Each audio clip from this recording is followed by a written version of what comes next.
Hey, what is up mortals, it is James Seafer here, and before we get into today's video, there's a few things I'd like to say. Firstly, if you haven't checked out the Discord for Anime Royalty and the community that we're slowly building, it'd be awesome if you went and checked it out now.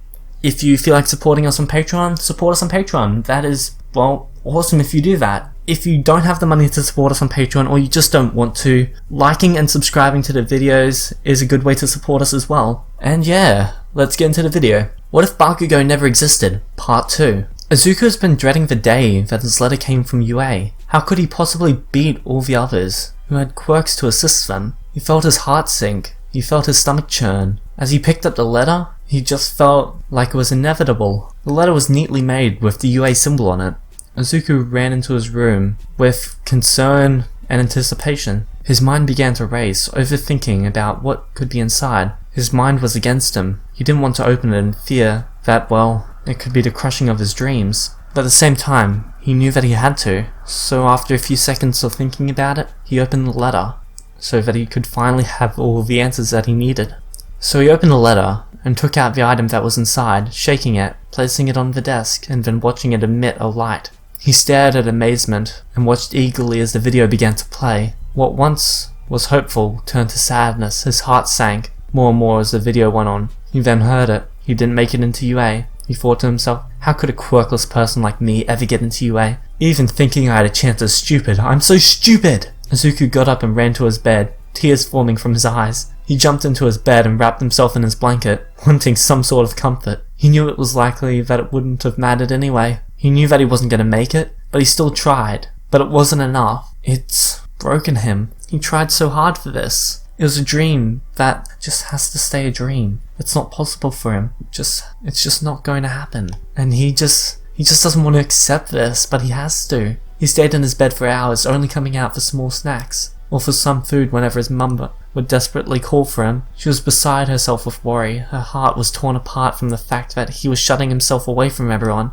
And Izuku is just devastated. At least in the original timeline he had All Might, but here he has no one. Even his mum didn't believe it was possible. Hours turned to days, and around day 2 his mum couldn't stand it anymore. She manually unlocked the door, stumbling inside to see if he was okay. He was at his computer, watching the very video that he's watched so many times as a child, his face looking like he hadn't slept at all. He's just been watching the video for crazy amounts of time. His eyes were strained and dark lines under his eyes. This just crushed her a bit. Just reminded her of when Izuku found out that he didn't have a quirk. It was the very same video, the same boy, the same hero saving people. But why couldn't he save him? Why couldn't he save Izuku from this pain? She rushed over to him, thinking of him just like her little boy all those years ago. She hugged him tightly, feeling his tears well up inside. She held him, but he didn't return her hug. All he did was stare off at the now paused video. Something in him, however, it finally clicked. His hands began to shakily raise from their original position. He closed his eyes and hugged his mother, letting them both cry while holding each other. This is the closest act of comfort he has right now, and even this won't be enough to help him. From then on, time went by as usual, though for Izuku it was never the same. It seemed as though the light and innocence in his eyes had vanished. He was broken and he just wasn't recovering.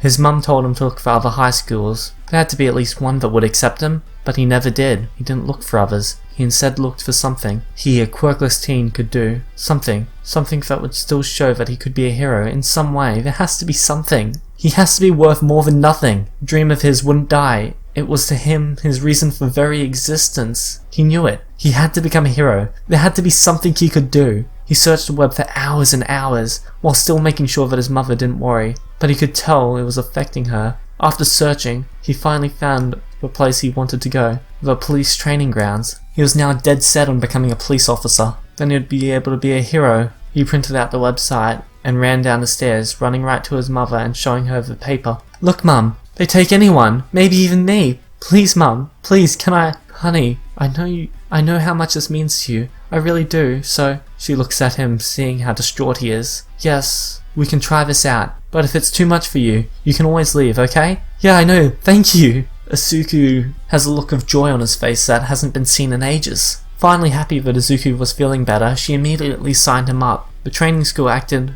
as a bit like a high school and a police training course, so he'd be able to do both. It was a win-win. As soon as Izuku got the confirmation from his mother that he could go to the school, he began to get ready for the day he would begin. A month later, it was the big day. Izuku was finally able to go to a place he would be proud to call his school.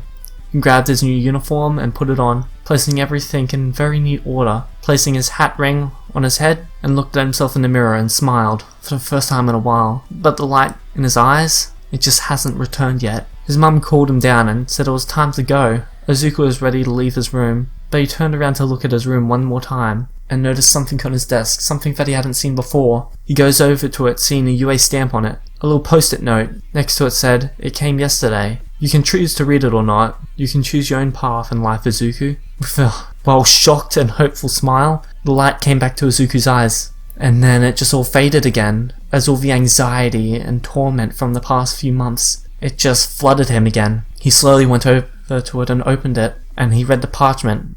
This one's not a hologram like the last one. He read it and began to look at it troubled. Support. He read it one more time. Support. He smiled, threw it into the trash, walking out of the room and smiling at his mum, running out of the house. He had a smile on his face for his hopeful future ahead of him. I'm gonna be bringing back my thought corner for this. So, what do I think's going on with Izuku in this? Well, I think Izuku is at a place in his life where he's just broken. This is similar to where Bakugo got expelled from UA, except Izuku hasn't had that praise all of his life. Bakugo fell from Mount Everest and hit rock bottom. Izuku just fell off a ladder. It doesn't make the pain any less, but it makes remembering what you used to have so much different, which is why Izuku wouldn't turn to be a villain in this. At least not in the situation that's played out so far. Even I don't know what's going to happen in the future. So, let me know your thoughts on the series so far. I kind of enjoy this what if every now and then.